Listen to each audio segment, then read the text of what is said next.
ব্রাজিলের নভেম্বর মাসে আরও 2টি প্রীতি ম্যাচ রয়েছে। কার কার সাথে খেলা এবং কয় তারিখে? জাপানের বিপক্ষে হারের পরে আমার চ্যানেলে কোনো ভিডিও আসেনি আর ইচ্ছেও নেই। ব্রাজিল জাপানের সঙ্গে হারায় আপনারা অনেকেই হতাশ হয়েছেন, আবার অনেকেই জানতে চেয়েছেন ব্রাজিলের পরবর্তী ম্যাচ কবে, কোথায় এবং কার সাথে।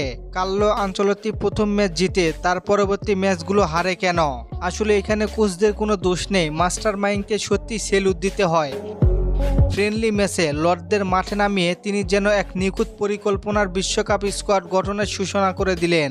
এভাবে বোঝা যায় কে শুধুমাত্র নামের জন্য দলে আর কে সত্যি হৃদয়ে ব্রাজিলের হলুদ জার্সিতে বহন করার যোগ্য রাখে। ফুটবল শুধু খেলা নয়, এটা অনুভব, আর কার্লো আনচেলত্তি সেইটা নতুন করে মনে করিয়ে দিলেন। নভেম্বর মাসে ব্রাজিলের আরও 2টি ম্যাচ হবে। সেই ম্যাচগুলো হচ্ছে তিউনিসিয়া আর অপরটি হবে মরক্কোর বিপক্ষে। মরক্কোর ম্যাচটি অনুষ্ঠিত হবে ইংল্যান্ডের মাঠে। কার্লো আনচেলত্তির জন্য অনেক গুরুত্বপূর্ণ ম্যাচগুলো। বিশ্বকাপের স্কোয়াড গঠন করতে হলে ফ্রেন্ডলি ম্যাচগুলো অনেক গুরুত্বপূর্ণ। এসবের মাঝে আরেকটি সুখবর আছে, ব্রাজিল ও ক্রোয়েশিয়া ফুটবল ফেডারেশনের মধ্যে চলছে উত্তেজনাপূর্ণ আলোচনা। মার্চ মাসে এক রোমাঞ্চকর মুখোমুখি আয়োজনের পরিকল্পনায় ব্রাজিল ফুটবল ফেডারেশন। ম্যাচটি হতে পারে যুক্তরাষ্ট্রে, যেখানে 2 ফুটবল পরাশক্তি আবারও মাঠে নামবে ইতিহাস লেখার জন্য।